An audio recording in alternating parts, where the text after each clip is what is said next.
আসসালামু আলাইকুম গাইস, কেমন আছেন সবাই? আশা করি সবাই ভালো আছেন। তো আমি একটা নতুন ব্লগ চ্যানেল খুলছি। জানি না আপনাদের আমার ভিডিওগুলা ভালো লাগবে কি না। আমি আমি একাই ভিডিও করি ভাই, কারণ আমার কোনো ক্যামেরাম্যান নাই, আমার কোনো কিছু নাই।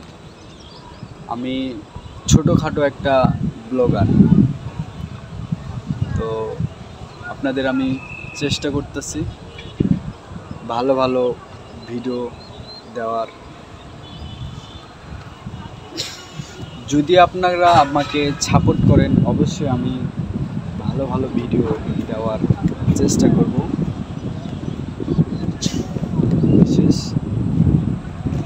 যদি আপনারা আমাকে সাপোর্ট করেন, আমি এক গরিব ঘরের ছেলে, আশা করি আপনারা আমাকে সাপোর্ট করবেন। আমার নাম হচ্ছে তরিকুল হাসান। আমার গ্রামের বাড়ি হচ্ছে রাজশাহী, আমি ঢাকা থাকি। তো সবাই ভালো থাকবেন, সুস্থ থাকবেন। আল্লাহ হাফেজ।